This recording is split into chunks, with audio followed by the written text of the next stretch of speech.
first off, congratulations on this beautifully beautiful film. The story and your performances are still sitting with me. And in my opinion, the best films are ones that create conversations, which you've done beautifully here. So thank you. Thank you so much. Thank you so much for saying that. Oh my gosh, of course. Nicola, let's start with you. The film starts with Lola asking, what does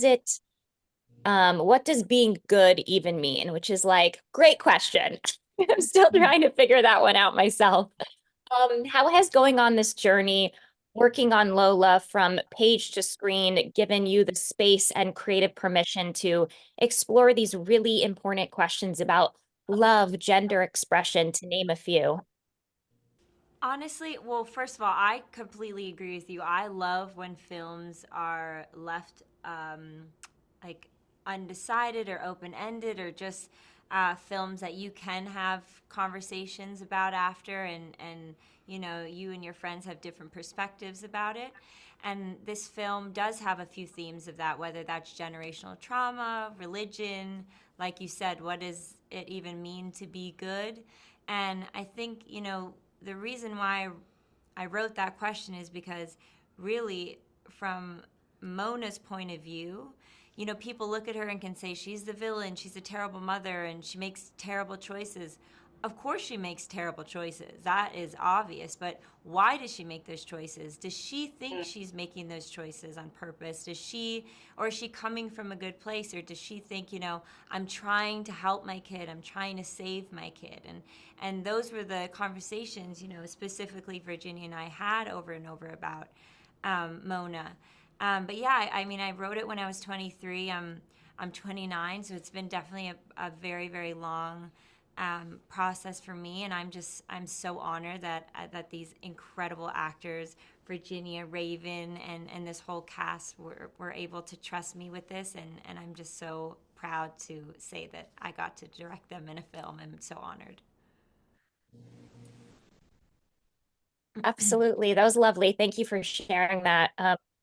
To kind of go off of what you were saying about Mona, Virginia, there's nothing more powerful, I think, than allowing ourselves to grow. And I think that's something that perhaps Mona was never encouraged to do. And it's hardened her and it's blocked her from experiencing love.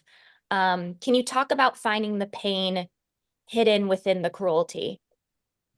Well, I had this beautiful script that Nicola wrote, and there was room to understand where the damage in with Mona. There was room to understand, and because there was a lot of sadness in her, a lot of loneliness, and yeah, she thinks that she's right, and she's trying to save her child.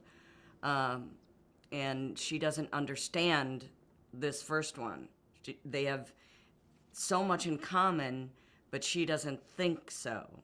And I think when you added this thing about how we're putting on our makeup in the same way, because Nicola really helped me design the look of Mona, and that was really, I loved that. Except for when I went home, I was like, really looked First of all, no, you look so beautiful in this film. But yeah, I do. I really did love talking to Virginia about, because I think it's so important how you present yourself, and how the character looks is just so important. It's just like, how we choose every day how we want to present ourselves and what mood we're in and everything. And they're so at odds, but at the end of the day, it's like she did grow up with Mona, and that wasn't always their relationship. In a weird way, having a mother so intense and so strong before you get to those teenage years, it's almost like, oh, you grow up thinking your mother's always right. You look up to your mother, and I love that they had the same, makeup, and clothes were similar, and yeah, I liked that. Absolutely. I love that you brought up the makeup because you do a really powerful thing using it kind of in the dichotomy of it being sort of performative and for the male gaze versus then with Arlo as a beautiful source of self-expression and discovery. And that was just brilliant. I just wanted to note that. Thank you so much. Um, Raven. Yes, hi. Raven, on the flip side, hi. On the flip side, your character is such a source of light and love for Lola.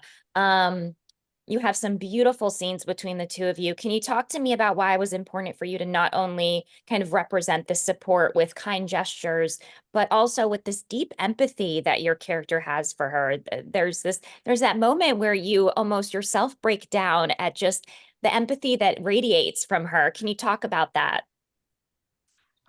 Yeah, so Babina is she was written to be very close to Nicola's heart.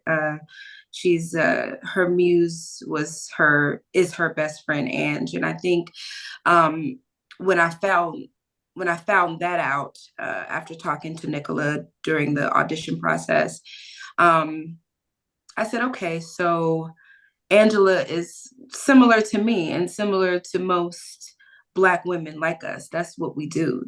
We nurture and we give until we can't give anymore.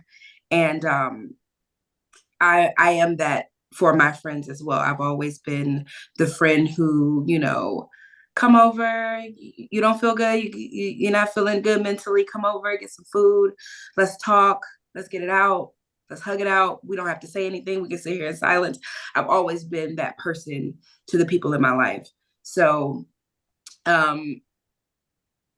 digging deep wasn't really necessary. It was more of a mirrored experience. So like I said, Babina is who we all are as women, who I am as a Black woman.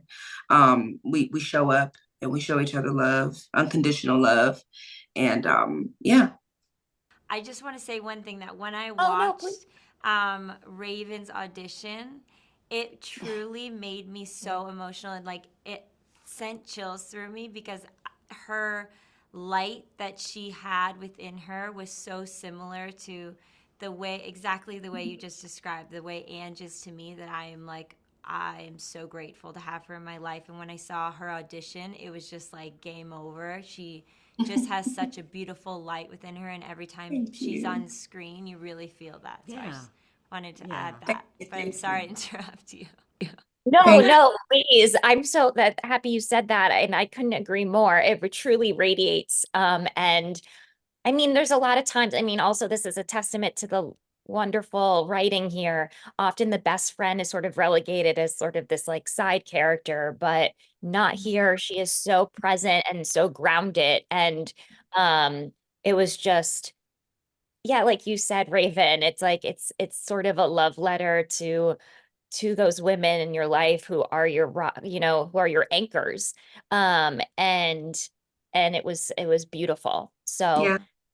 yeah. Thank So you. Thank you much. so Thank you. much. It was lovely. Congratulations again. Thank Thank you. you.